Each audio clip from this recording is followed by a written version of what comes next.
Sejam muito bem-vindos a mais um episódio do Supremo Cast, episódio de número 77, não é isso, Francisco Menezes?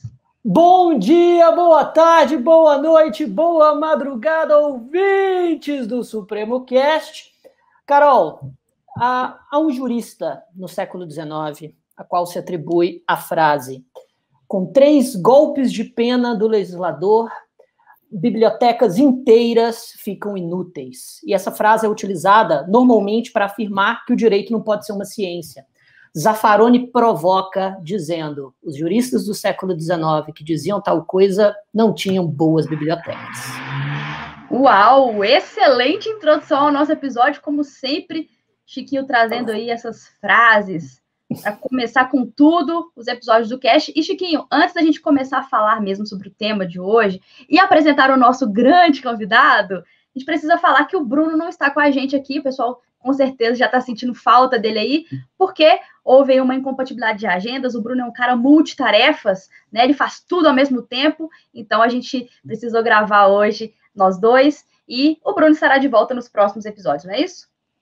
Exatamente. Ele está uma simples incompatibilidade de agenda com doutorado e múltiplos compromissos profissionais. Essas coisas acontecem, mas o Supremo Cast tem uma equipe de hosts bem estruturado bastante para levar o cast com qualidade, independentemente da falta de um ou de outro convidado. Mas sim, sentimos sua falta, Bruno Zampieri. Ele ficou sentido que eu falei que eu não sentia falta dele, fofo. mas é brincadeira, tá bom, Bruno?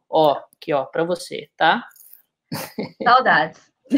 O ano de 2021 parece seguir fortemente essa tendência e, além da rejeição aos vetos do pacote anticrime, que modificaram o delito de homicídio e os crimes contra a honra, o Código Penal foi alterado com a adição do polêmico crime de perseguição e importantes alterações nos delitos de invasão de dispositivo informático, furto e estelionato praticado em meio eletrônico. E para atualizarmos os nossos cadernos e os cadernos dos nossos ouvintes, e fazemos aí um apanhado geral sobre todas essas mudanças, apanhado geral e crítico, como é a característica do Supremo Cast, trouxemos um convidado, Chiquinho, assim, especialíssimo, muito querido, muito conhecido entre os nossos ouvintes. Será? Que é ninguém mais, ninguém menos que Francisco Menezes! O nosso co-host do Supremo Cast, Francisco Menezes, que vai falar para a gente sobre todos esses assuntos aí, as modificações do Código Penal em 2021. Chiquinho, que é o nosso grande gênio, o nosso nerd aí do direito penal. É isso, Chiquinho? Olha, nerd talvez até nerd em mais em matérias não jurídicas do que em matérias do direito, e um entusiasta e um eterno aprendiz do direito penal. Olha só, Carol, eu me lembro quando pela primeira vez eu propus para o Bruno a criação do Supremo Cast, sendo um entusiasta dos podcasts e ouvindo Nerdcast desde os anos de 2006. Meu Deus! Ou seja, vai fazer 20 anos que eu ouço podcast, desde quando ninguém conhecia. Eu acho que é muito carente disso, né? O direito é tratado muitas vezes pelas provas de concurso como se fosse um depositário de notícias jurisprudenciais ou legais. E pelo noticiário que trata, enfim, do direito quase como exclusivamente notícias sobre crimes violentos e coisas e tal, e a cientificidade do direito não é passado pela grande população, né, para a grande população. O segundo pilar seria, obviamente, uma certa publicidade de conteúdo para o curso, o que é perfeitamente legítimo e interessante de se fazer. E o terceiro é o que nós estamos fazendo aqui hoje, que é atualização profissional. Existem muitos, mas muitos profissionais do direito que carecem de fontes seguras de atualização, que sejam, ao mesmo tempo, críticas e aprofundadas o bastante para, pelo menos, dar uma certa noção introdutória de onde buscar nas fontes jurídicas a compreensão e a crítica dos novos institutos legais. E em direito penal, isso é sempre muito necessário, porque a cada ano uma enxurrada de leis penais nos revoltam por dentro e modificam quase que totalmente o nosso ordenamento jurídico positivo. É só pensar que nós praticamente só tínhamos, lá nos idos dos anos 90, umas 3 ou 4 leis penais além do nosso código, que tem 360 artigos. Hoje nós temos quase 2.000 tipos penais, nos últimos 30 anos. É algo inacreditável. E o ano de 2021, como você mesmo disse, já está desenvolvendo as licitações. Eu acho que merecem um episódio próprio. Um episódio específico, né? Realmente. É isso aí. Concordo. Ô, Chico, e assim, é importantíssimo você ter falado isso, porque nós temos ouvintes de várias áreas, digamos assim, né?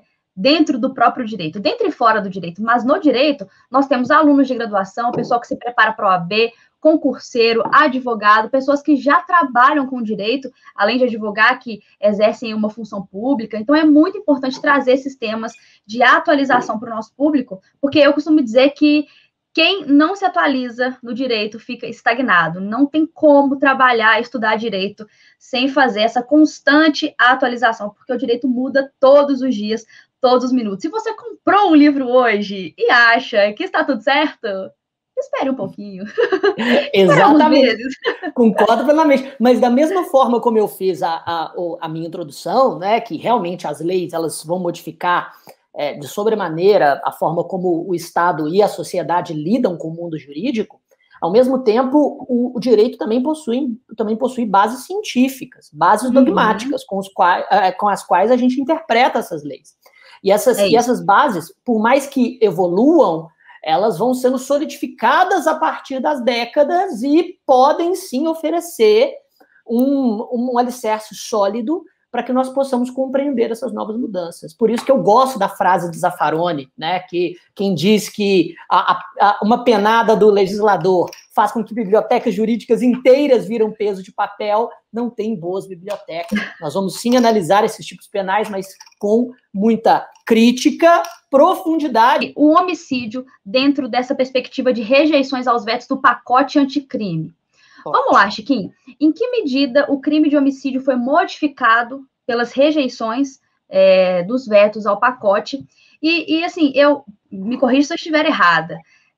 Eu sei que ali havia uma previsão, originariamente, uma pena de 12 a 30 anos para homicídios cometidos com emprego de arma de fogo, de uso restrito ou proibido. Eu quero que você fale sobre isso, mas antes, só para o pessoal que está nos escutando conseguir entender melhor, porque, como eu falei, tem gente que não é do direito que nos escuta, e tem gente que também está no início da faculdade, que precisa dessa parte mais geral, só para falar para todo mundo que o Senado Federal confirmou no dia 19 de abril a derrubada parcial do veto 56/2019, que afastou 24 dispositivos da lei anticrime, mais conhecida como pacote anticrime, né? E aí tivemos a promulgação pelo presidente da República e mais tarde, no final do mês, a publicação no Diário Oficial da União. Só para a galera entender. Então, Chico, conta para a gente quais foram essas modificações no homicídio, em que medida essas alterações aconteceram e quais eram as razões do veto que foi derrubado.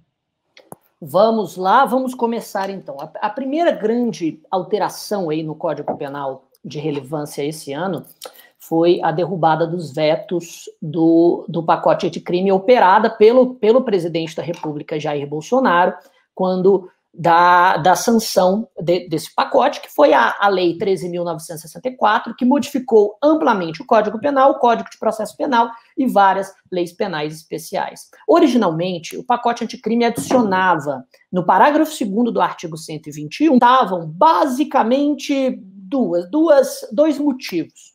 Primeiro era a ausência de proporcionalidade, uma vez que se o homicídio é praticado através de arma de fogo de uso restrito ou arma de fogo de uso permitido, pouco importa para a lesividade ao bem jurídico vida. É diferente quando ocorre, por exemplo, um crime de porte ilegal de arma. Já nós vamos falar como que se diferencia a arma de fogo de uso permitido, restrito ou proibido, mas só para o ouvinte entender as razões do veto, e sinceramente, eu concordo com essas razões especificamente. Se você está prendendo alguém por porte ilegal de arma, está prendendo por um crime de perigo contra a segurança pública. Em tese, uma arma de fogo de uso restrito ou proibido oferece mais perigo à segurança pública do que uma arma de fogo de uso permitido. E por quê? Se nós observarmos o decreto 10.030, que diferencia essas armas, arma de fogo é todo instrumento que dispara projéteis através da força expansiva dos gases produzida pela explosão de um propelente, né, normalmente pólvora, enquanto que a arma de fogo de uso permitido são somente aquelas semiautomáticas ou de repetição que possui uma potência que não chega a energia cinética superior a 1.200 libras-pé ou 1.620 joules. Isso está no anexo do decreto 10.030. É um número relativamente pequeno de armas e que possuem função apenas semiautomática. A arma semiautomática é aquela que não dispara várias vezes quando você pressiona o gatilho, cada como proibida por normas internacionais, ou aquela dissimulada, de aparência inofensiva, uma caneta, por exemplo, como a gente vê nos filmes de espionagem. Pois bem, faz todo sentido diferenciar essas armas quanto ao perigo que trazem para a segurança pública. Uma vez que, realmente, uma arma de fogo de uso restrito traz muito mais probabilidade de lesão à incolumidade pública do que uma arma de fogo de uso permitido. Mas percebam, em um crime de homicídio, essa era a lógica do veto, nós temos um crime de dano, não temos um crime de perigo. Então, a vida, ela já se perdeu. Não importa se por uma arma de fogo de uso restrito, permitido ou proibido. Então, independente do meio, né? Exato, independentemente do meio. É claro que o meio cruel, ou que pode resultar perigo comum, qualifica o homicídio, mas essa qualificadora já estava lá no parágrafo 2º, inciso 3. Então, falta proporcionalidade nesse aumento, se pelo menos essa era a razão do presidente à época do veto. E nós temos também uma segunda razão, que, na minha opinião, é o real motivo do veto. Não concordo tanto com essa segunda razão, mas foi que diziam as razões do veto que, quando o profissional de segurança pública eventualmente comete homicídio, muitas vezes comete com armas de fogo de uso restrito ou proibido. E, portanto, esse tipo de qualificadora pesaria contra o profissional de segurança pública de forma mais pesada. Então, essa é a real razão. Qualifica o homicídio pela natureza da arma, isso cria um certo conflito aparente de normas com o crime de porte ilegal de arma de fogo de uso restrito ou proibido. E veja, já existe este crime, já existe este tipo penal e que teve a pena, inclusive, incrementada pelo pacote anticrime, que, é claro, fez uma lambança lá no Estatuto do Desarmamento, mas essa é outra discussão. Com essa qualificadora, agora derrubada, então, anotem aí todos vocês, se já não momento não pisca. Exatamente, momento não pisca. Quando o homicídio é praticado com emprego de arma de fogo de uso restrito ou proibido, ele será qualificado. Com essa qualificadora agora, resta aquela pergunta, né? Como fica a punição autônoma do crime de porte ilegal de arma de fogo de uso restrito ou proibido? Exatamente isso que eu ia te perguntar, Chico. Se qualificar o crime de homicídio por emprego de arma de fogo de uso restrito ou proibido cria algum conflito com o Estatuto do Desarmamento, que é outro ponto assim, que a gente precisa discutir demais nesse episódio. Exato. E quando a gente fala de modificações do direito penal, né? Exatamente. Olha, a princípio, há um certo conflito aparente de normas no sentido de que, se o indivíduo adquire a arma exclusivamente para matar alguém, ele responde hoje por homicídio qualificado, não pode responder autonomamente pelo crime de porte ilegal de arma de fogo de uso restrito, porque isso seria bis in idem, né? Isso seria essa dupla punição seria a dupla punição incidido sobre o mesmo fato, no caso, portar ou adquirir uma arma de fogo de uso restrito, nesse caso, para o homicídio. Entretanto, eu diria, fazendo uma aposta do comportamento jurisprudencial acerca dessa modificação, eu diria que os tribunais, em um futuro próximo, devem decidir que, Se o porte ilegal de arma de fogo de uso restrito se der em momento distinto, ou seja, se houver prova de que o indivíduo já portava a arma antes de matar ou continuou portando depois de utilizá-la para um homicídio, aí pode haver essa dupla aplicação, essa dupla punição em concurso material, ou seja, homicídio qualificado pelo emprego de arma de fogo de uso restrito, mais o crime de porte, tendo em vista que os bens jurídicos são distintos e os momentos de consumação são distintos. Então, eu diria que, se não houver prova de que o porte se deu em momentos alheios àquele em que o indivíduo disparou a arma, ele só responde por homicídio qualificado, caso contrário, haveria bis in idem. Entretanto, se o indivíduo, se houver prova nos autos de que o indivíduo já portava essa arma ilegalmente antes de matar, então, por serem os bens jurídicos distintos e o momento de consumação distintos, poderia haver concurso de crimes, como ocorre, por exemplo, com o crime de associação criminosa armada, ou com o crime de roubo circunstanciado, esse tipo de coisa. Vai depender, portanto, da prova dos autos. E eu diria que, nesse sentido, nem houve tanta mudança assim, porque havia antes uma tese que já penetrava os tribunais superiores de aplicação do princípio da consunção quando se demonstrasse que o indivíduo adquiriu aquela arma ilegalmente exclusivamente para matar.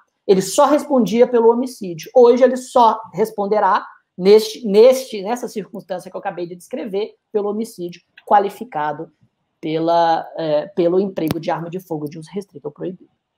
Excelente, Chico. E eu tenho certeza que essa era uma questão que se cobrava muito em prova de concurso, né? Mas voltando os olhos aí para o entendimento jurisprudencial. Então, agora que a gente tem essa perspectiva mais crítica, mais aprofundada da lei mesmo, né, com essa rejeição aos vetos, é muito importante que o pessoal entenda todas essas críticas aí ao crime de homicídio. E exato. Ainda... E só um ponto. Nós estamos aqui falando hoje de mudanças que são relativamente novas, algumas muito novas, porque a gente vai falar da Lei 14.155.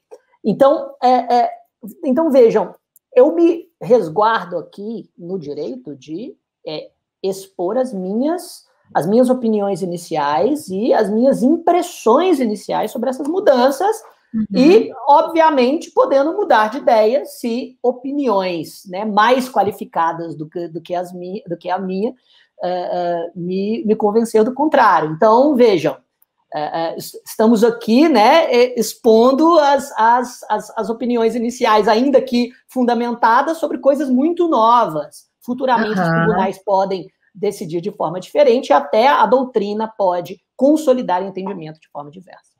Vai ter muita discussão sobre tudo isso ainda, né, Chico? Mas é importante a gente ter esse panorama geral aí, inicial, e ainda que inicial crítico, porque a gente já começa a formar o nosso juízo sobre esses temas que são tão importantes. E ainda nessa perspectiva de vetos ao pacote, vamos falar de crimes contra a honra.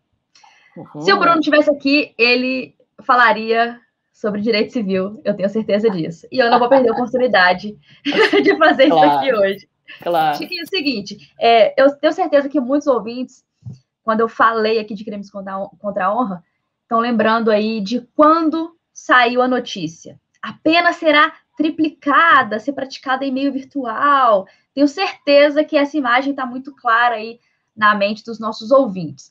Então, eu te pergunto, Chico, o que muda nos crimes contra a honra a partir da rejeição dos vetos?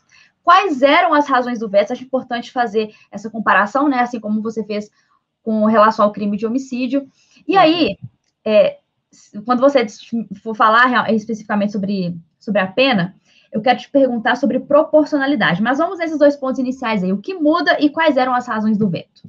Beleza, vamos lá. Primeiro, o pacote anticrime também adicionou um parágrafo 2º lá no artigo 141 do Código Penal, que dizia, foi vetado, mas agora o veto rejeitado ele volta a vigorar, ou seja, que diz que se o crime contra a honra é cometido ou divulgado em quaisquer modalidades das redes sociais, da rede mundial de computadores, aplica-se em triplo a pena.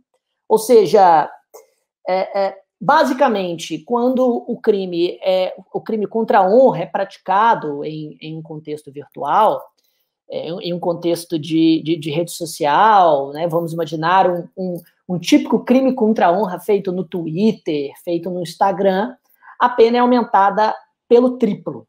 As razões do veto...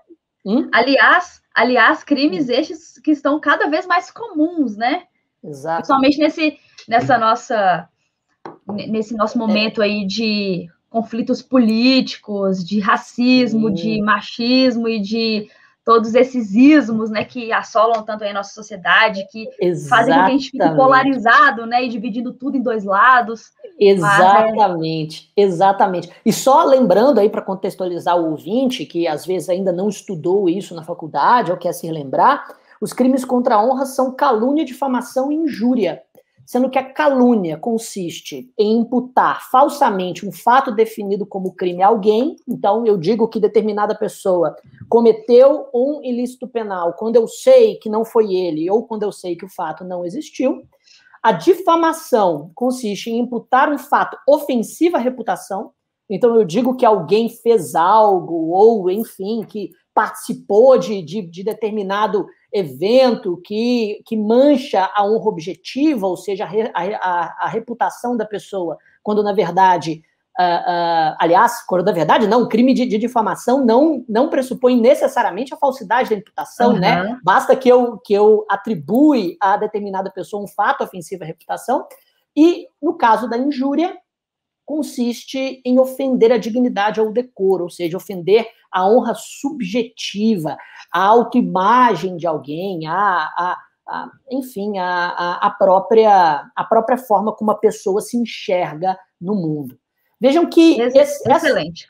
Excelente distinção, Chico. Excelente. Muito obrigado. E vejam que essas três condutas, elas são o dia a dia, eu diria que o pão com manteiga das redes sociais. É objetivamente difícil entrar numa rede social e não observar um crime contra a honra feito contra alguém. E vejam, as redes sociais, nesse contexto, meio que revitalizaram os crimes contra a honra enquanto institutos jurídicos de relevância, por assim dizer, não é? Trazendo de novo para a esfera do ordenamento jurídico penal discussões que não deveriam fazer parte dele. Porque, veja, não é verdade? Vejam, se eu tenho uma empresa e alguém atribui falsamente algo que afeta a reputação da minha empresa, diz que que a empresa, sei lá, utiliza determinados materiais que diz não utilizar, enfim, ou utiliza... Se alguém difama a minha empresa, ou se difama, ou se calunia a minha própria reputação, o meu interesse é de que, número um, a minha reputação seja, de certa forma, limpa, de preferência, pelos mesmos meios com os quais ela foi ofendida, e, número dois, e principal, que eu seja civilmente ressarcido por isso, tanto dano emergente quanto dano processante. Não é? E eu admito, muitas vezes, a reputação de uma empresa é destruída de forma indelével por difamações. Agora, isso não muda o fato de que o direito penal é incapaz de reparar e de prevenir esses danos. Muito melhor tratar essas ofensas sobre um ponto de vista de incentivos e desincentivos econômicos. A difamação, plenamente. Não é? A difamação ou a calúnia, ela ficará desinteressante quando, para o difamador ou o caluniador, foi mais caro difamar do que não difamar. Ô, Chico, assim. Quando mexe no bolso, né, Chico, aí a coisa muda de figura. Claro, né? Claro. Agora, o direito penal, muitas vezes, afasta do campo civil, do campo do diálogo e da diplomacia essas discussões. E mais, aqui eu concordo inteiramente com as razões do veto do Jair Bolsonaro à época. E eu falo do Jair Bolsonaro porque eu comentei essas mudanças no Instagram, e eu disse, né, na minha exposição, porque o presidente à época. Aí teve gente que comentou, eu gosto eu gosto do seu otimismo ao dizer o presidente à época. E outras pessoas que disseram, professor, você é maior do que isso. Por que se autocensurar e não dizer que você concordou, ainda que nesse ponto, com o Jair Bolsonaro? Com o Jair Bolsonaro. As pessoas, não se curve àqueles que te criticam. Então tá bom, sem dizer que eu concordo com mais nada do presidente nesse contexto, eu digo, sem nenhum medo de dizer, nesse ponto concordo integralmente com os vetos de Jair Bolsonaro. Sim, concordo. E o veto, basicamente, se fundamenta em duas razões. Número 1, na violação do princípio da proporcionalidade. E por quê? A calúnia já é crime com pena máxima de 2 anos.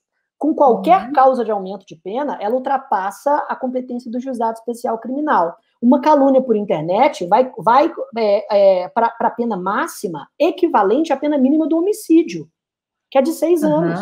Isso faz sentido? É evidente que não. E mais, um crime que, claro, eu reconheço a gravidade do delito e acredito que o direito penal tem, sim, alguma função, né, no contexto do preconceito racial. Mas a injúria racial ou preconceituosa, que não necessariamente é baseada em preconceito étnico, né, que pode ser baseado também em preconceito regional, preconceito por idade, né, preconceito por questões de deficiência, enfim, a pena máxima vai para 9 anos. 9 anos é maior do que a pena máxima do crime de tortura. Faz sentido? Não faz nenhum sentido, é completamente desproporcional. E mais, o veto também afirmou que com essa majorante, as delegacias acabam sendo obrigadas, ao invés de lavrar termos circunstanciados de ocorrência, a instaurar inquérito policial no auto de prisão em flagrante delito, o que acaba entulhando as delegacias de polícia com delitos que têm muito pouca importância em comparação com os mais de 94% de homicídios no Brasil que ficam sem a autoria, ficam sem autoria revelada. E nesse contexto eu concordo plenamente. A polícia judiciária tem mais o que fazer, E concordo.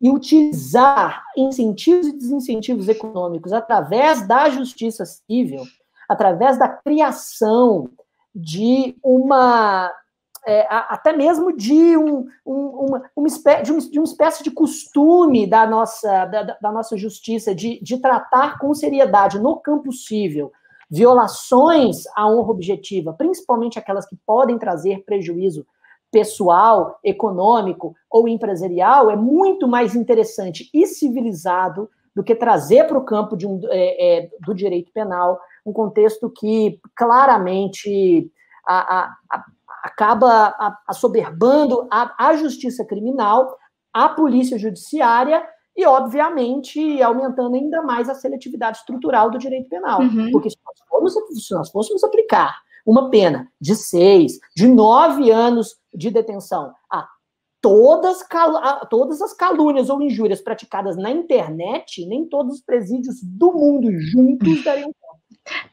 É verdade, e como a gente falou, esses são delitos que só crescem, né? Então, se a gente parar para pensar, se a situação carcerária está extremamente complicada hoje, daqui para frente, então, com essa desproporcionalidade toda, a situação vai piorar muito mais. E eu concordo, Chico, plenamente com você, e eu tenho certeza que o Bruno também falaria isso se ele estivesse aqui com a gente.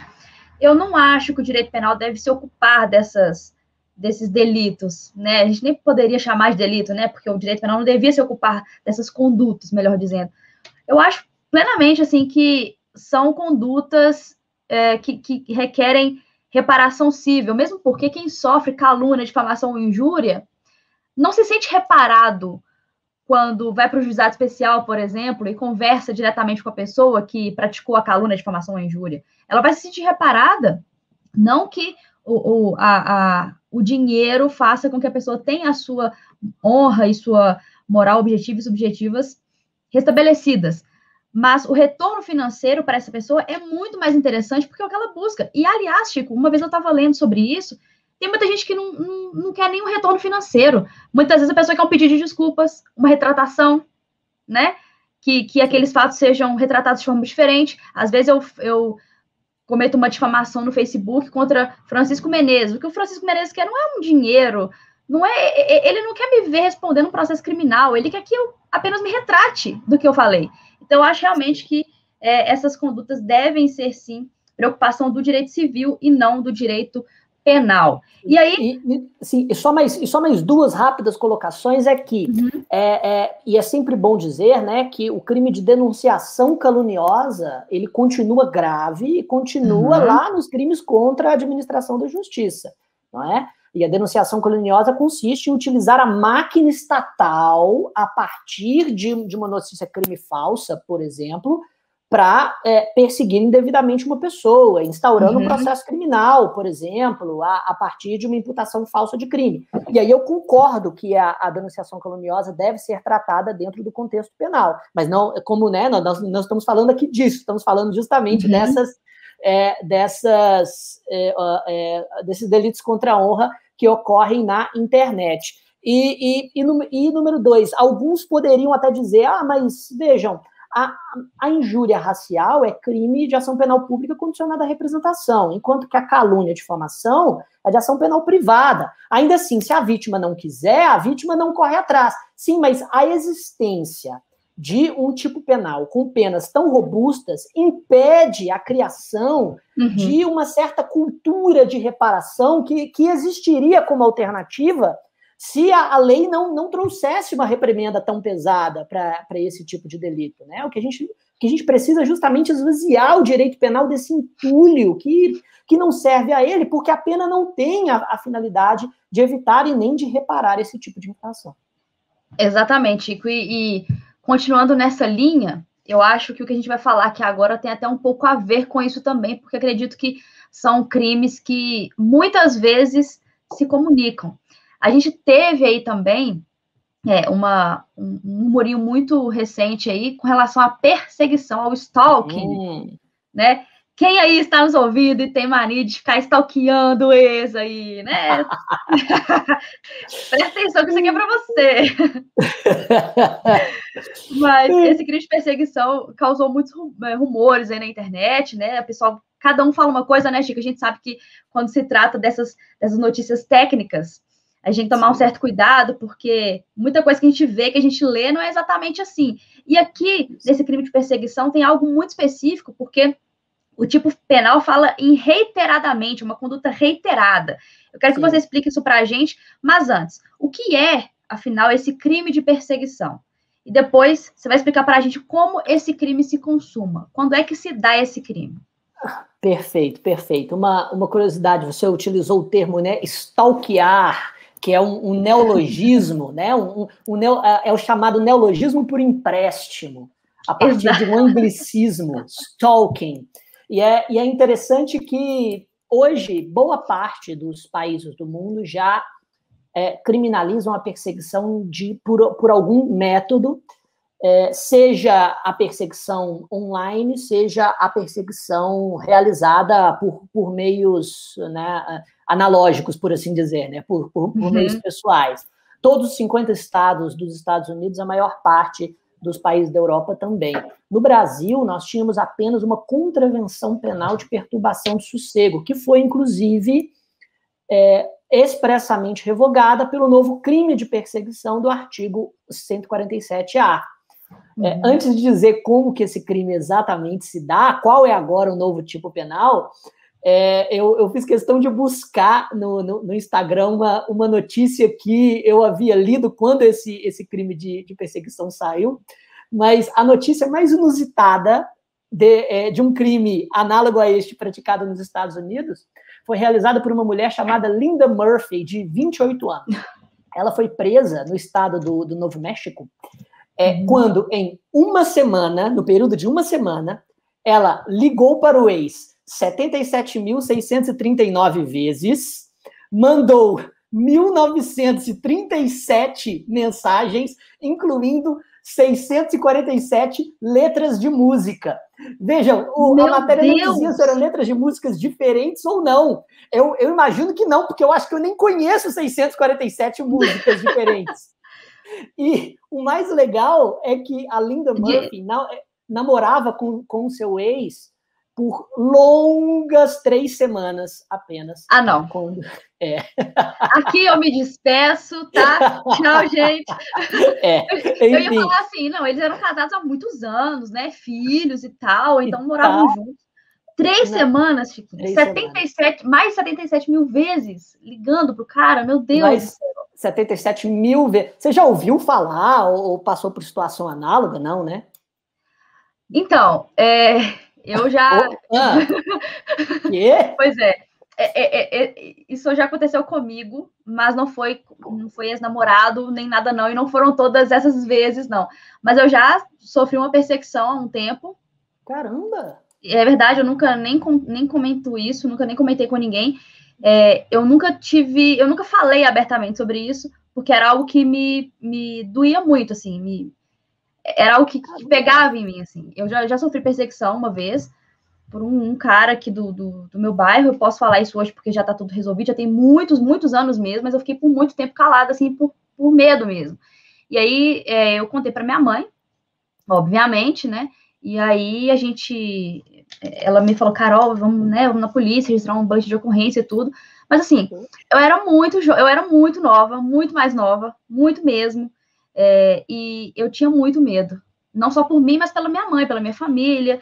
E eu ia para a escola sozinha, eu ficava parada na porta do prédio esperando a van, às vezes. Então eu não tinha coragem de fazer nada. Então acho que falta muito isso, que na verdade não é coragem, é medo mesmo, porque esse medo paralisa a gente.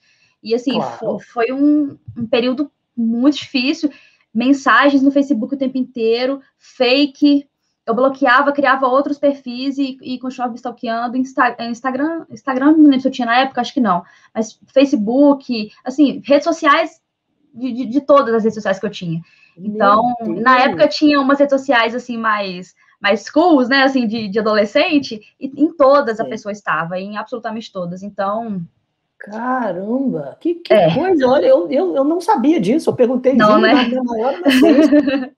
Caramba, mas agora tá tudo resolvido, né? Tudo resolvido, nunca mais, assim, nem vi a pessoa. E já aconteceu vezes, assim, de sair para ir, sei lá, à padaria ou ao supermercado, e a pessoa tá parada com o carro nas proximidades, assim. Meu Deus. Eu tinha muito medo, assim. É algo que a gente comenta, a gente brinca quando vê notícia no Facebook, mas é algo muito sério. Muito sério. Como eu falei, é um medo que paralisa a gente não tem coragem. A pessoa fala assim, por que você não foi na polícia? Por que você não chamou? Por que você não fez um boletim de ocorrência? Como se fosse simples assim, né? Tá me perseguindo aqui, eu vou chamar a polícia. Pô, não é assim, né? A pessoa que te persegue, ela não só te persegue, ela te ameaça, ela conhece sua família, conhece sua casa, ela sabe seu número, ela sabe tudo, né? Exatamente. Então, assim, é uma situação muito delicada. Não é simplesmente vai lá e faz. Então, acho interessante falar sobre isso também, porque eu acredito que seja um crime que acontece muito com números não divulgados. E mais, Chico, a gente também precisa falar que esse crime de perseguição acontece muito com crianças, adolescentes e mulheres.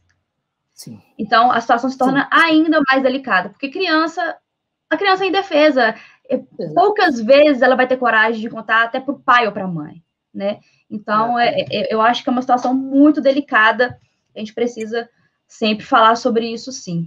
Sim, é verdade. E justamente esse crime, ele acaba se tornando mais relevante, até mesmo no contexto doméstico ou familiar, com relação a ex-namorados, a ex-maridos, né? E o contexto até jurídico da Lei Maria da Penha tem algum tipo de intercomunicação com o crime do artigo 147-A. Mas então, vamos a ele, vamos ao tipo penal. Vamos lá. O novo tipo penal hoje é perseguir alguém reiteradamente e por qualquer meio ameaçando-lhe a integridade física ou psicológica, restringindo-lhe a capacidade de locomoção ou, de qualquer forma, invadindo ou perturbando sua esfera de liberdade ou privacidade. A pena é de reclusão de 6 meses a 2 anos e multa. Bom, primeiramente, e já respondendo a sua pergunta, o verbo núcleo é perseguir. Perseguir vem não no sentido de caçar, mas no sentido de constranger, de causar, não de constranger no sentido de obrigar a fazer alguma coisa, mas de causar um certo constrangimento, de maneira insidiosa, proporcionar uma perturbação constante. Não de caçar fisicamente necessariamente, mas de causar uma certa perturbação na esfera de liberdade, de maneira, né, demasiada. Aqui a perseguição precisa ser necessariamente reiterada, o que faz com que o crime do artigo 147-A seja um delito habitual, ou seja, não basta que o indivíduo, por exemplo, apareça, né, na rede social ou fisicamente 1, 2 ou 3 dias, é necessário que ele faça isso que ele faça disso um hábito, que ele faça disso uma atividade reiterada. O que deixa também o tipo penal um tipo penal de, digamos, de difícil exemplificação, no sentido de que a gente pode trazer diversas ilustrações do crime de perseguição, seja uma perseguição física, na qual o indivíduo, como você acabou de dizer, aparece sempre na saída da escola, aparece sempre na porta da casa, seja até, como o próprio artigo 147-A afirma, eletronicamente, virtualmente, sempre aparece nas redes sociais, ele sempre está, enfim, importunando a pessoa em todos esses aspectos. Em todos os aspectos. Exatamente, mas de forma a ameaçar-lhe a integridade física ou psicológica, o que significa que o crime pode ser praticado através da ameaça e, na minha opinião, o crime de ameaça do artigo 147 ficaria absorvido, mas não haveria absorção se fosse praticada através da lesão corporal, porque o artigo 147-A, de forma expressa, afasta a consunção da lesão corporal no parágrafo 2º, quando diz que as penas são aplicáveis sem prejuízo das correspondentes à violência. Mas, olha, então, resumindo, primeiro, é um crime comum que pode ser praticado por qualquer pessoa, exige habitualidade nesse tipo de perseguição, nesse tipo de imposição de constrangimento constante, pode ser praticado por qualquer meio, seja presencialmente, seja pela internet, seja por telefone, seja por, enfim, constantes mensagens e etc. E o artigo 147-A estabelece basicamente 3 condutas possíveis a partir das quais essa perseguição vai ser imposta. Através de ameaças à integridade física ou psicológica da vítima, o crime de ameaça ficaria absorvido, o de lesão corporal não. Através da restrição da capacidade de locomoção da vítima. Então, vamos imaginar, uma pessoa que está sendo perseguida por alguém, muitas vezes fica com medo de sair de casa. Começa a trocar as suas funções, né, os seus compromissos, e começa a assumir, né, mais, no contexto de trabalho, começa a assumir mais home office, ou começa a cancelar determinados compromissos, ou, de certa forma, prefere nunca sair desacompanhado, o que causa restrição a essa capacidade de locomoção. Lembrando que não é necessário que a capacidade de locomoção seja completamente privada, retirada, bastando a essa mitigação.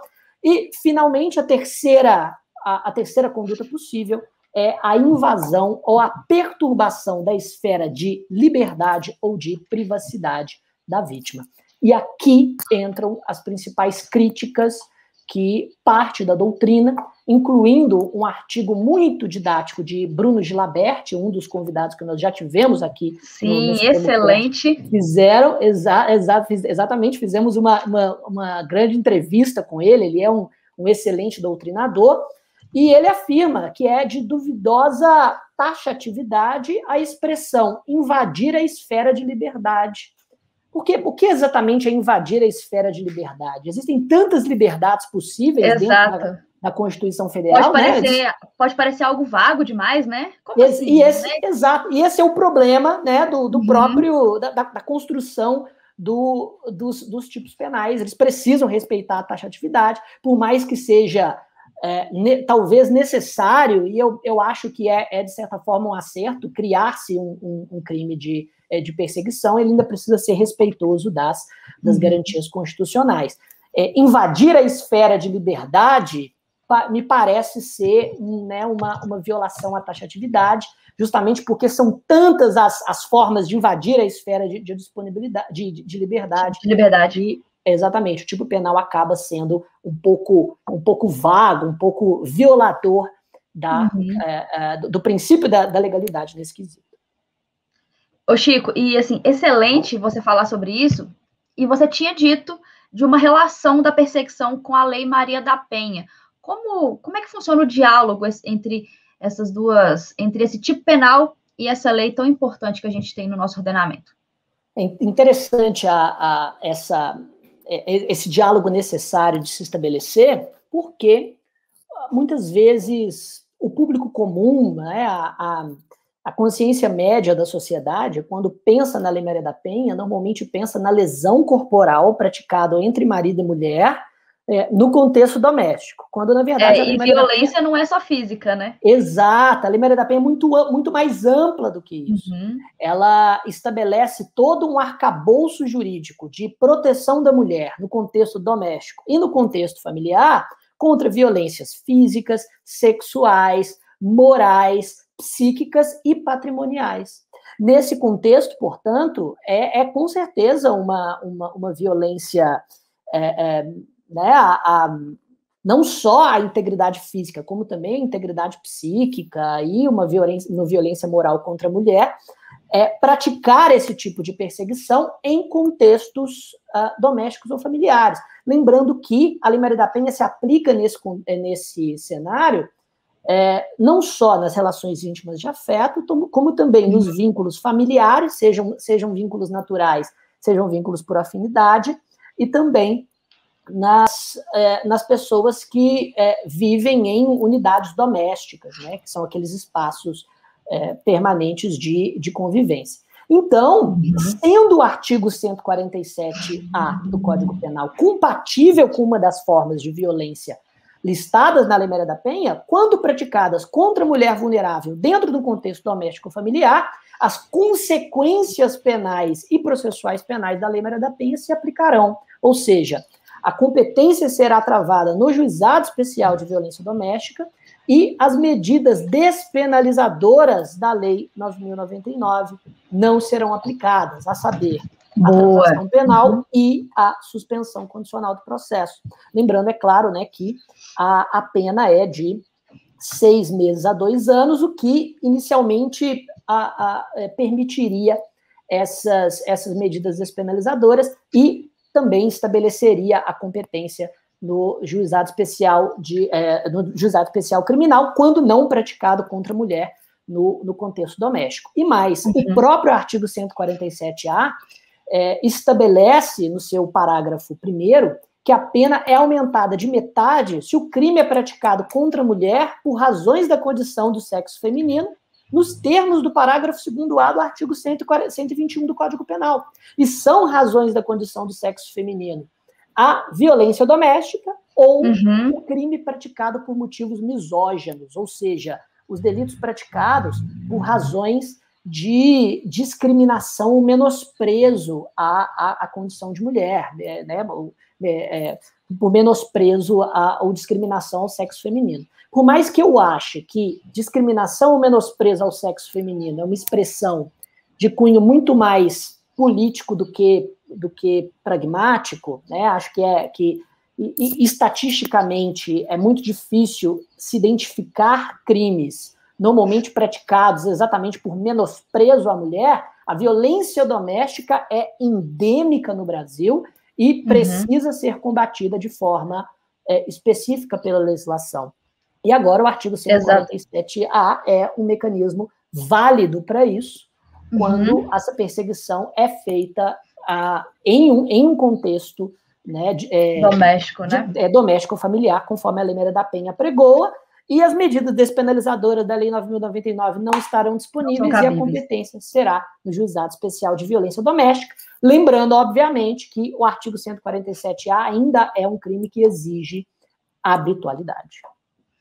Excelente, Chico. E dentro do que a gente discutiu aqui sobre perseguição, com esse meu relato, né, de experiência própria com esse tipo de crime, que na época não era o crime de perseguição, né, já que tem muitos anos, e dentro do que você falou sobre essa perseguição reiterada, essa conversa com a Lei Maria da Penha, competência, medidas despenalizadoras, e da preocupação que a gente tem que ter, sim, com esse tipo de crime, e principalmente quando ele tem relação direta com o contexto de violência doméstica contra a mulher.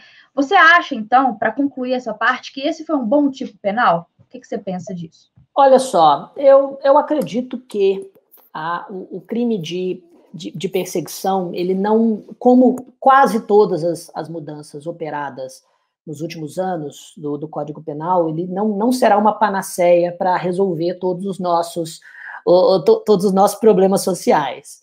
Eu acredito que ele pode ser um instrumento dentre os vários instrumentos jurídicos que nós possuímos para endereçar determinadas questões sociais, contanto que ele venha dentro de toda uma estrutura, de toda uma teia que é cultural né, de mudanças de mentalidade e também de mudanças com relação à estruturação do apoio que principalmente as mulheres precisam receber da Polícia Judiciária, do Estado e de todos os mecanismos de apoio e de controle social que nós temos. Então, acho que foi um tipo penal que mais acerta do que erra, embora eu não goste da violação ao princípio da taxatividade. Ele poderia ser um pouco mais preciso.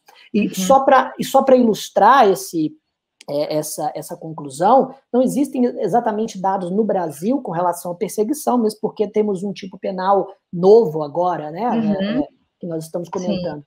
Mas a Associação Portuguesa de Apoio à Vítima constata que em Portugal 32% das vítimas relataram que seus perseguidores são ex-parceiros. Então, quase que um terço de todos os crimes de perseguição são realizados contra mulheres por ex-parceiros. Então, acho que a eficácia desses novos tipos penais precisam estar justamente em todo esse conjunto de multifatores que nos ajudam a compreender as causas e a combater a violência doméstica contra a mulher. Mas o tipo penal sozinho, ele não vai fazer muita coisa, nem para a proteção das vítimas, nem para conscientização, né, desse tipo de conduta.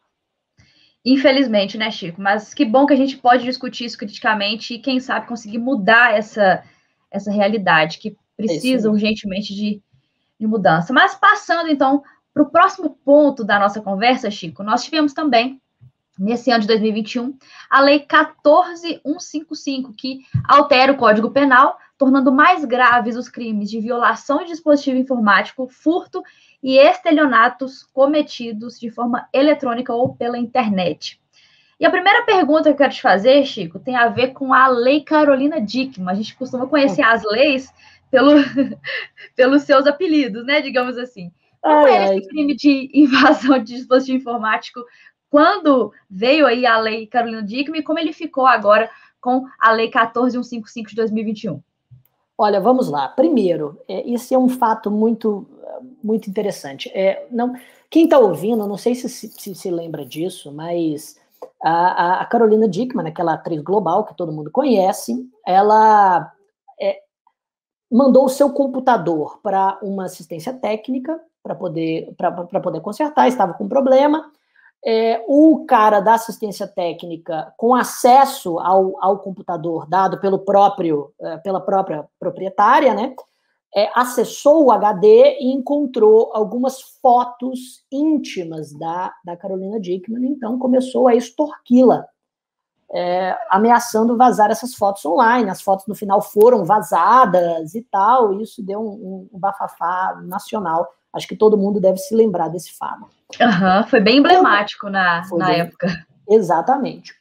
Como no Brasil, lei penal só é modificada desta forma, né? Assim, só é modificada quando um fato é noticiado pelo Jornal Nacional, pelo programa do Datena. Nós tivemos a lei Carolina Dickmann sendo aprovada. Mas uma curiosidade, a lei não tipifica aquilo que aconteceu com a Carolina Dickmann. Não tipifica. E por que não? Porque o técnico de informática que entrou no computador dela, entrou com a senha que ela deu, porque estava consertando o computador dela. Então, o tipo penal, conforme criado à época, exigia que a invasão se desse, que a invasão ocorresse com algum tipo de violação indevida de mecanismo de segurança, o que não aconteceu. Ou seja, uma invasão mesmo, né, Chico? Quando você passa a senha para alguém, não é uma invasão. Você está autorizando a pessoa. Assim, claro que a conduta dele foi completamente errada, né, de invadir, aí sim invadir as fotos e de ameaçar divulgar, mas entrar no dispositivo ali eletrônico não seria uma invasão, não. Exatamente, ele não praticou o crime. E não praticou o crime que passou a ser estampado no artigo 154A por conta deste fato. E mais, o crime por ele praticado é muito mais grave, é um crime de extorsão do artigo 158 do Código Penal. Né? Ele queria constrangê-la a lhe entregar vantagem econômica para não divulgar fotos íntimas. É um crime muito mais grave, muito mais nefasto.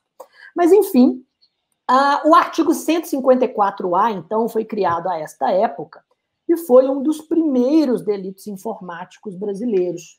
Cito aqui um outro convidado que nós já chamamos para o Supremo Cast, que é o Spencer Todd Siedel, que tem o seu curso de Direito Penal. Curso de Direito Penal Informática. Excelente também. Excelente. Inclusive foi dica suprema. Exatamente. E que ele comenta extensivamente este tipo penal do artigo 154A como um dos piores tipos penais já criados em toda a história do Brasil. E olha que a competição é muito grande. Por que esse foi um dos piores tipos penais? Vejam, como ele era antes e o que mudou. Primeiro, antes, o artigo 154A tinha a seguinte redação: invadir dispositivo informático alheio, conectado ou não à rede de computadores, mediante violação indevida de mecanismo de segurança e com o fim de obter, adulterar ou destruir dados ou informações sem a autorização expressa ou tácita do titular do dispositivo ou instalar vulnerabilidades para obter vantagem ilícita. A pena de detenção era de detenção de 3 meses a 1 ano e multa. Por que o tipo penal era tão ruim? Porque, primeiro, nós tínhamos a conduta de invadir dispositivo informático alheio, o que significa que, vamos imaginar, se você é dono de uma empresa e todos aqueles computadores que estão lá são seus, mas não são utilizados por você, e sim pelos seus funcionários, você não cometeria crime algum se entrasse nos arquivos pessoais dos seus funcionários que estão utilizando aquele computador pela redação antiga do artigo 154A, porque o dispositivo precisava ser alheio. E mais, a violação precisava ocorrer mediante violação indevida de mecanismo de segurança. O que significa que seria necessário que o invasor utilizasse, por exemplo, uma força bruta, algum tipo de aplicativo, enfim, de meio para violar a senha. Como se fosse um hacker, né? Exatamente. Se ele, por exemplo, conseguisse a senha através de algum tipo daquilo que se chama, né, de engenhosidade social, né, na minha opinião, a melhor tradução para social engineering, o próprio Spencer Todd Siddle utiliza essa tradução, não haveria crime do artigo 154A, porque, enfim, ele não estava violando indevidamente um mecanismo de segurança. E mais, o crime ali, no seu finalzinho, ele era muito ambíguo, porque o artigo 154A dizia invadir de dispositivo informático para essas finalidades ou instalar vulnerabilidades.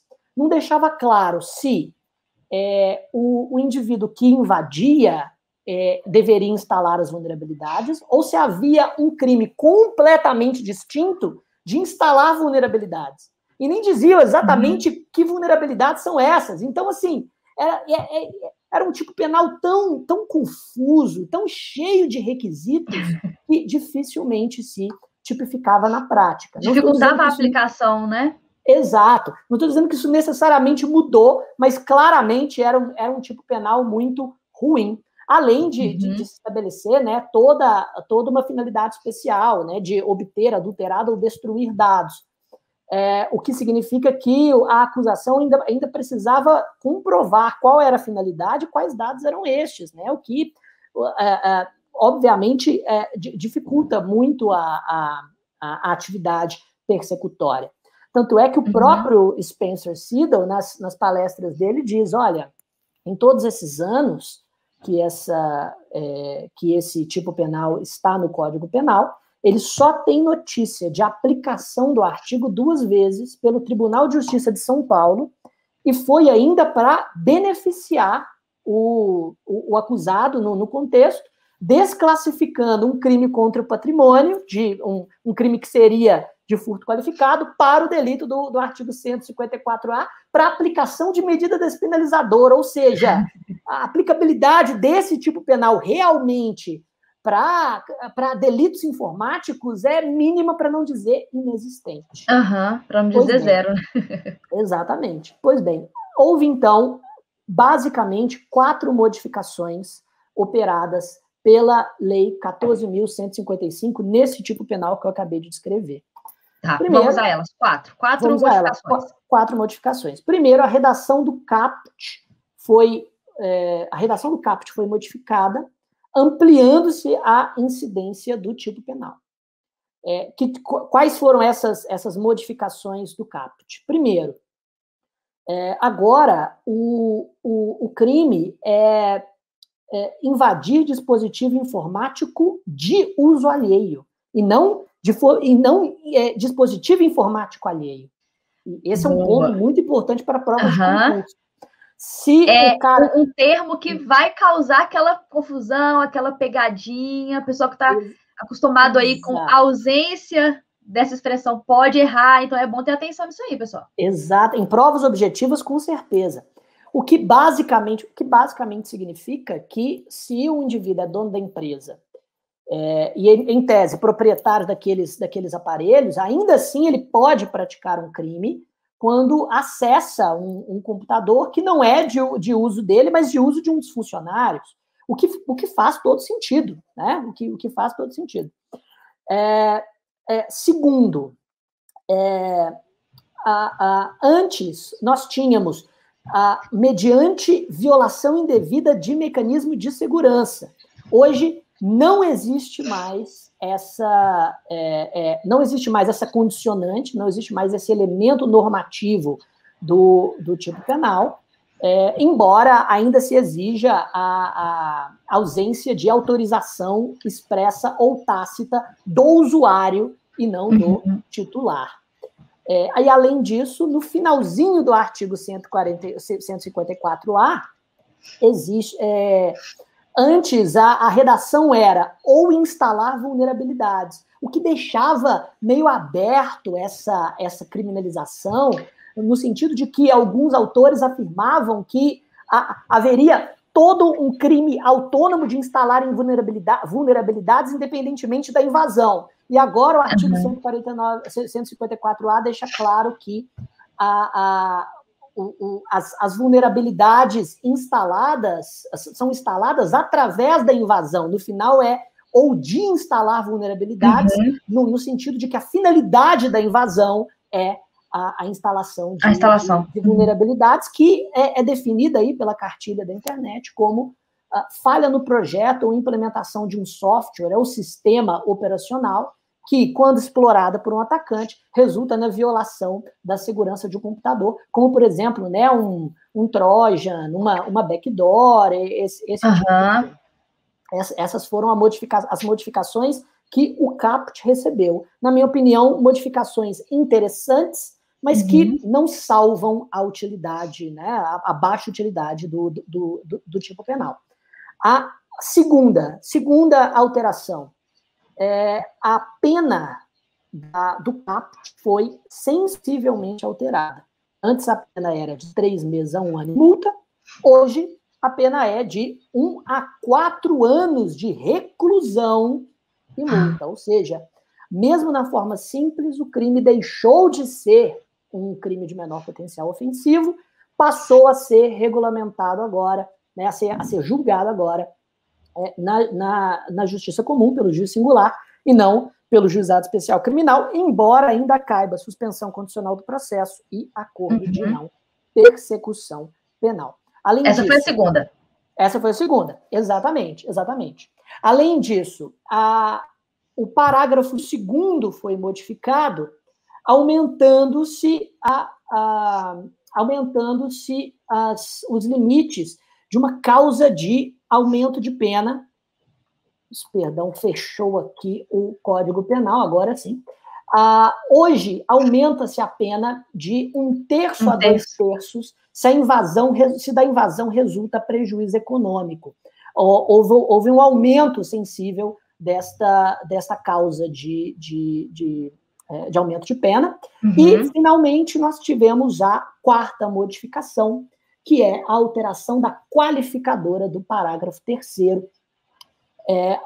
Hoje, se a invasão resultar a obtenção de conteúdo, de comunicações eletrônicas privadas, segredos comerciais ou industriais, informações sigilosas, assim definidas em lei, ou controle remoto não autorizado do dispositivo invadido, a pena passa para 2 a 5 anos de reclusão e multa, o que também é um aumento significativo. Então, resumindo as mudanças, nós tivemos a modificação do Caput, dentro dessas formas que eu acabei de colocar, o aumento da pena base, o aumento da majorante do parágrafo 2º e o aumento da qualificadora do parágrafo 3º. Excelente, Chico. E ainda na perspectiva dessa lei, 14.155, a gente podia falar, acho que, do furto em meio eletrônico. E para a gente já caminhar para o final aí, eu quero te fazer 2 perguntinhas. Primeiro sobre o furto em meio eletrônico e depois sobre fraude eletrônica e estelionato. Vamos no furto primeiro. Quais foram as modificações com relação a esse furto em meio eletrônico? E outra coisa, essas modificações incluem furtos praticados pelo WhatsApp? E aí a gente entra na fraude eletrônica e estelionato. Porque hoje está muito comum, né, Chico? O golpe do Zap, né? A pessoa hackeia ali seu WhatsApp, te liga, olha, eu estou falando aqui da operadora de telefonia e eu gostaria que você confirmasse para a gente um código que acabou de chegar por mensagem para você. Aí você confirma o código e a pessoa invade o WhatsApp, está pedindo dinheiro para todo mundo e você fica louco sem saber o que fazer. Um dia desse, minha vizinha passou por isso, me ligou na hora, desesperada, coitada. E eu queria saber de você, Chico, essas modificações de furto em meio eletrônico e fraude eletrônica e estelionato se aplicam a essas fraudes praticadas pelo WhatsApp? E quais são essas modificações? O que a gente pode esperar aí desses dispositivos? Vamos lá. Olha só, o primeiro é interessante que já tentaram aplicar uma fraude dessa em mim também. É mesmo? O cara, né, enfim, o infeliz, ele colocou a foto do WhatsApp dele como a foto que a minha mãe utiliza no WhatsApp dela. Inclusive, inclusive a foto. Eu não sei exatamente como ele fez isso, mas é relativamente fácil, né? Porque basta você abrir a foto da pessoa, tirar um print da tela, editar um pouquinho a foto e utilizar aquela como uma foto do seu WhatsApp, né? Mas ele não chegou a clonar o celular da minha mãe. Entendi. E daí ele, então, se dirigiu a mim no WhatsApp dizendo: ô filho, aqui, ó, eu acabei mudando de número, viu? Esse é meu número novo, anota aí. Aí eu, você me mudou de celular, mãe? Do nada, mãe. Esse é meu número novo. Não, tá, beleza, tudo bem. Minutos mais tarde, ele me manda de novo uma mensagem dizendo: aqui, filho, o meu internet banking tá com um problema, eu não estou conseguindo fazer um pagamento da prestação do apartamento. E nesse ponto eu já desconfiou, né? Exatamente. Eu já respondi: quais dos apartamentos? E ele respondeu: o da Savassi. Minha mãe não tem apartamento da Savassi, nem nada. Aí o apartamento que você está comprando, então, é na Savassi? Minha mãe não está comprando apartamento, né? Eu já sabia que era. Já entrou na onda ali do infeliz, já começou a bater um papo ali. Exatamente. Pois é. Aí ela falou: não, você pode fazer um Pix para mim? A prestação é de R$4.907. E é legal que a parcela ainda é quebrada. Para passar verossimilhança, né? Porque se falasse 5 mil, como assim 5 mil? Não, 4.907 e tal. Aí, nesse momento, já sabendo que era claramente uma fraude, eu falei: olha, mãe, é o seguinte, eu tô meio ocupado agora, mas eu posso fazer que nem a gente fez aquele dia. Eu te mando a foto do meu cartão de crédito e você utiliza ele para pagar, pode ser? Aí o cara disse: claro, pode ser sim. Daí, caro ouvinte, você vai imaginar uma foto que eu busquei na internet e mandei para ele. A foto que você imaginou provavelmente é pior do que a foto que eu mandei para ele. E ele imediatamente me bloqueou. Chiquinho, eu adorei. Eu faria a mesma coisa. Mesma coisa. Claro! É igual quando ligam, né? Acabei de sequestrar sua filha aqui, aí eu nem tenho filha, né? Ai, sério, minha filha, eu já entraria na onda, com certeza. No Porta dos Fundos tem um excelente vídeo agora do cara da bolsa. Acabei de sequestrar sua mãe, é mesmo? Aí começa a negociar. Não, tô vendo aqui, o preço da mãe tá por baixa, não tem como oferecer 50 mil, não, ofereço 10. O Faria Lima negociando a mãe é um dos melhores vídeos. É a melhor coisa. Mas, enfim, vamos lá às mudanças dessa lei 14.155 aos crimes contra o patrimônio. E vejam, claramente, essas foram as mudanças mais importantes relacionadas às fraudes virtuais sobre o ponto de vista econômico.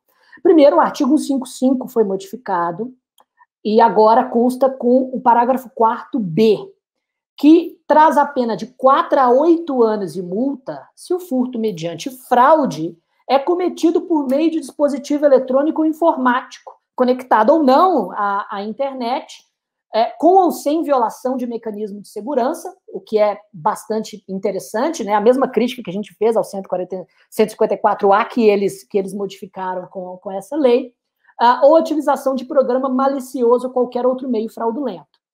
Só que a gente já precisa estudar essa modificação em comparação com a fraude eletrônica que essa lei também colocou no estelionato.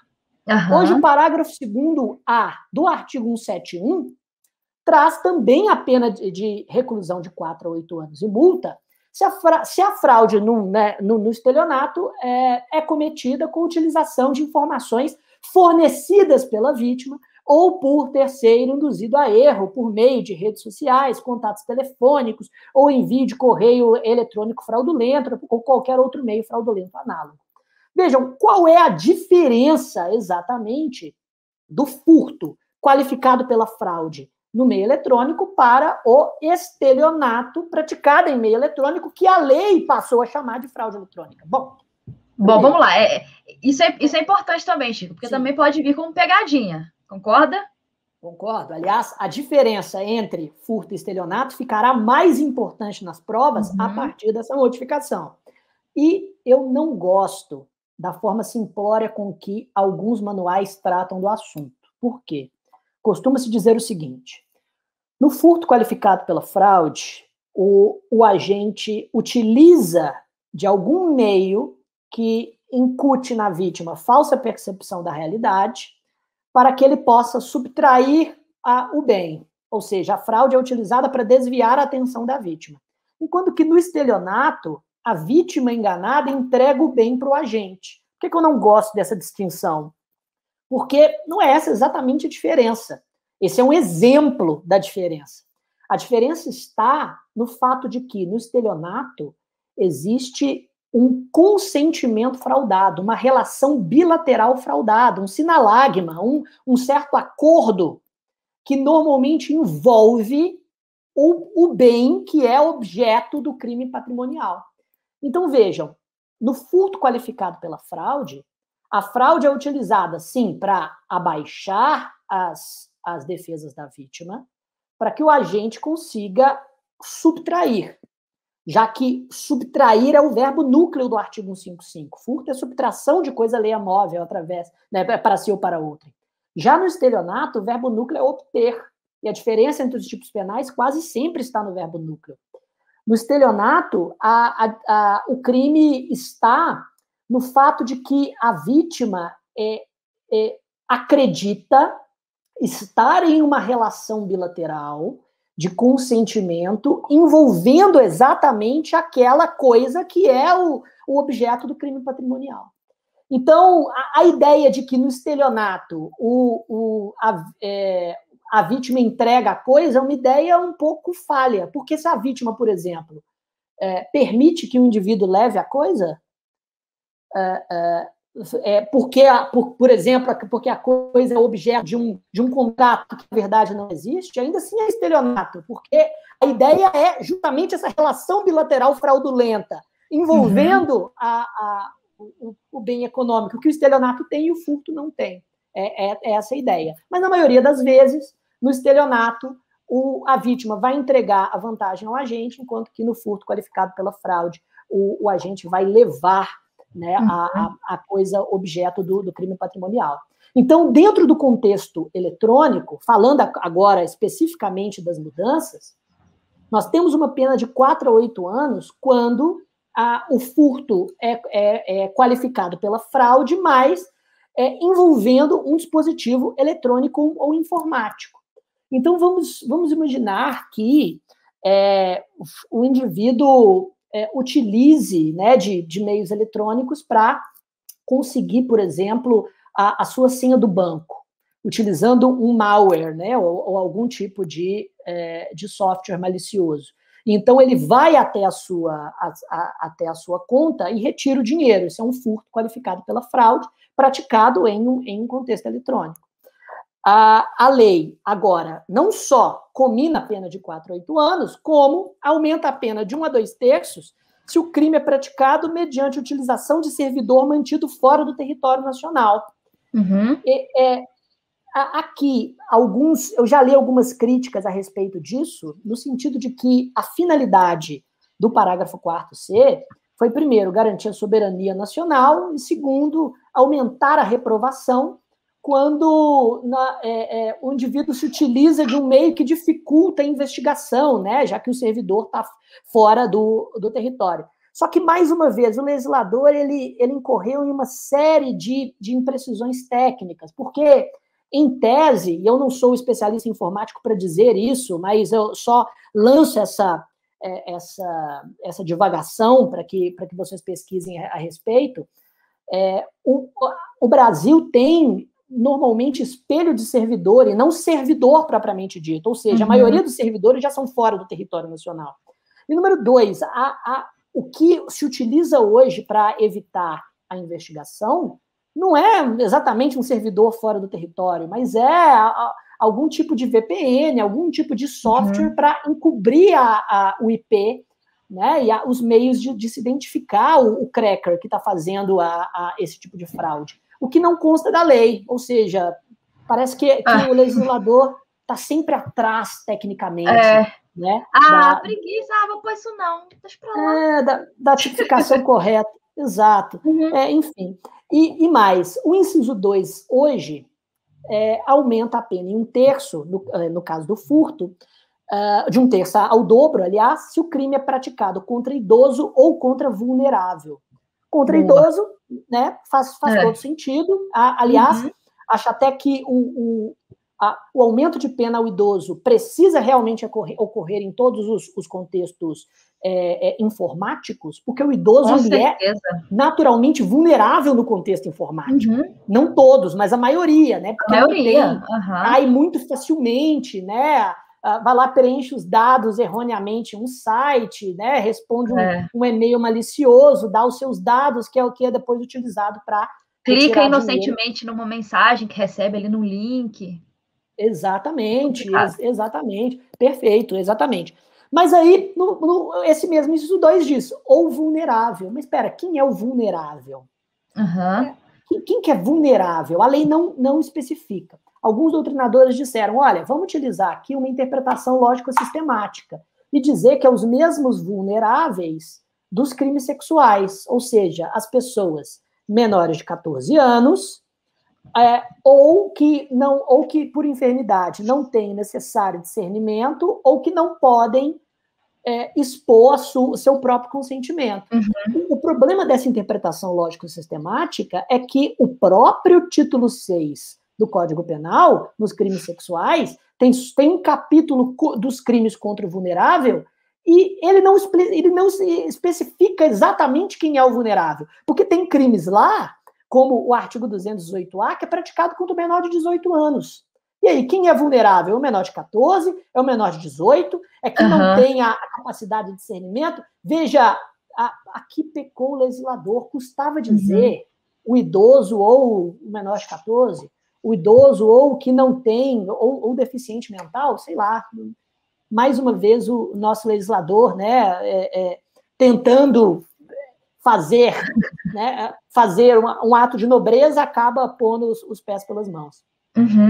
No que tange ao estelionato, agora a pena também é de 4 a 8 anos, e, na minha opinião, a redação mais feliz foi a redação do estelionato, porque o parágrafo 2º-A do artigo 171 agora diz que a pena de reclusão de 4 a 8 anos e multa se a fraude é cometida com a utilização de informações fornecidas pela vítima ou por terceiro, induzido a erro por meio de redes sociais, contatos telefônicos ou envio de correio eletrônico fraudulento. Ou seja, a fraude muitas vezes vai ocorrer muito antes da obtenção da vantagem, porque o indivíduo vai clonar o WhatsApp de alguém, entrar em determinado, né, em contato, falar, e tal, né, paga esse boleto para mim, e manda, né, um boleto supostamente para um parente, aí ele vai lá e paga, isso é o estelionato, justamente porque vai existir aqui esse consentimento fraudulento com relação à entrega da coisa, que é o que diferencia, insisto, o estelionato. O estelionato do furto. Então, a diferença, portanto, entre furto qualificado e estelionato nesse contexto virtual, insisto, é esse consentimento fraudulento relacionado à entrega da coisa que está no estelionato e não está no furto.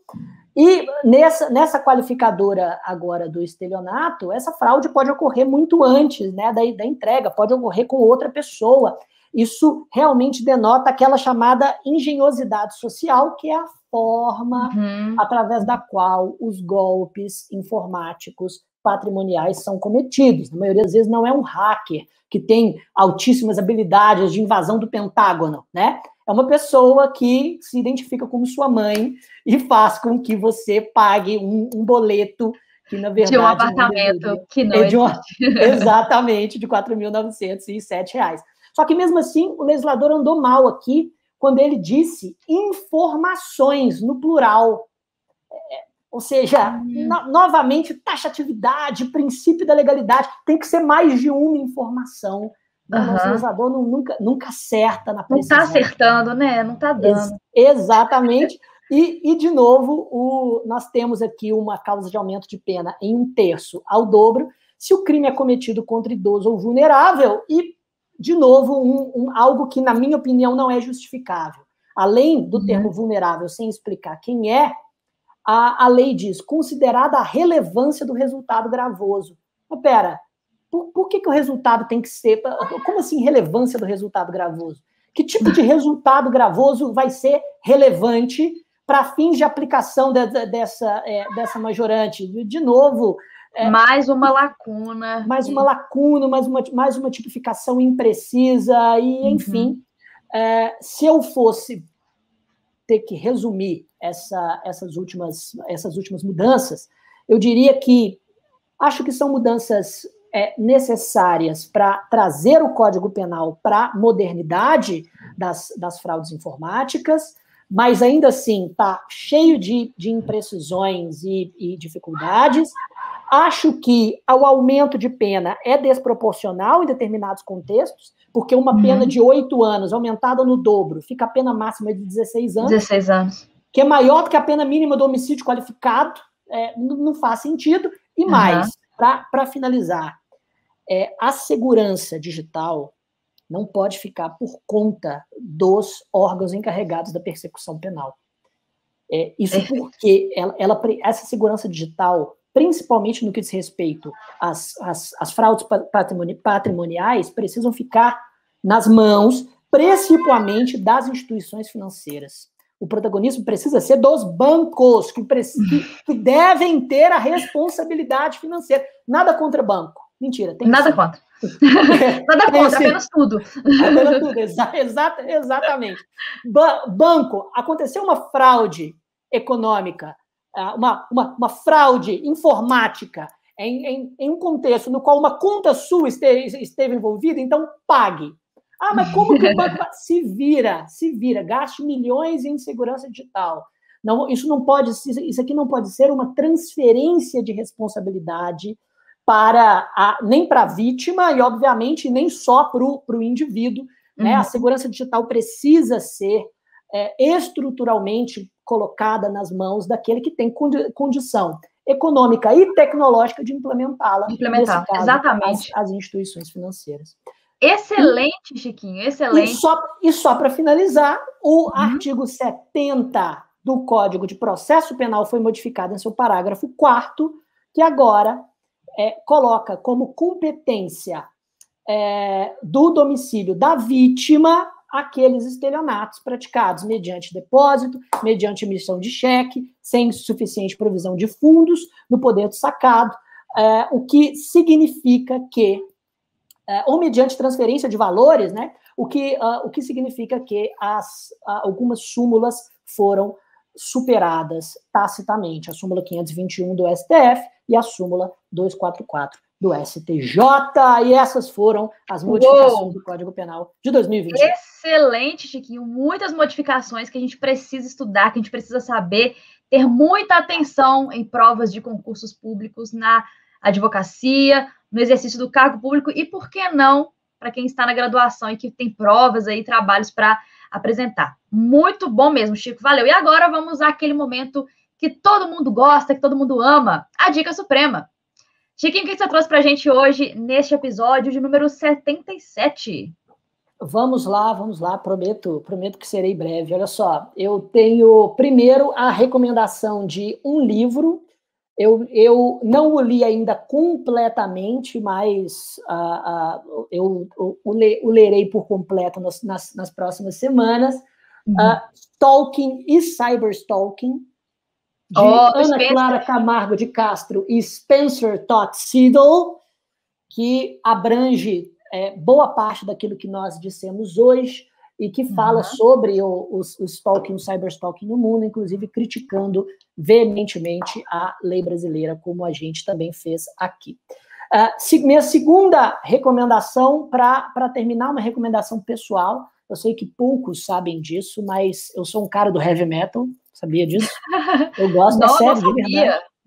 Pois é. Nunca imaginei. Para quem não sabia, eu sou um cara oriundo assim das raízes do heavy metal, principalmente do power metal brasileiro, e um cantor brasileiro que foi, por muitos anos, o vocalista da banda Angra, uma das mais prestigiadas bandas de power metal, lançou o seu álbum solo, Olha, que massa. chamado Vera Cruz. O cantor se chama Edu Falaschi, lançando Vera Cruz, mostrando que o metal brasileiro ainda está vivo, e o Brasil também exporta heavy metal. Nós não exportamos só bossa nova, depilação e jiu-jitsu, não. O Brazilian Power Metal está vivo. Está vivo. Se você quiser saber como sou o Brazilian Power Metal, como misturar determinados ritmos de brasilidade nesse heavy metal de meu Deus, coloque na música Mirror of Delusions. É a faixa 9 do álbum Vera Cruz. Álbum este, inclusive, cuja história é ambientada na invasão lusitana da América do Sul, também conhecida como Descobrimento do Brasil. É isso.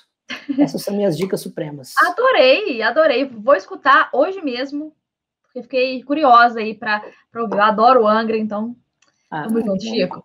E para a dica suprema de hoje, eu vou reiterar aqui uma dica de série, que é Bom Dia, Verônica, que já vai para a segunda temporada. Tô ansiosa pela segunda temporada. E muita gente já falou comigo, cara, eu não consigo assistir, eu não tenho estômago, eu tenho uma certa resistência em começar a assistir. Mas eu te falo, assista, porque é uma série necessária que fala sobre violência contra a mulher, já que a gente comentou sobre isso, né, Chico?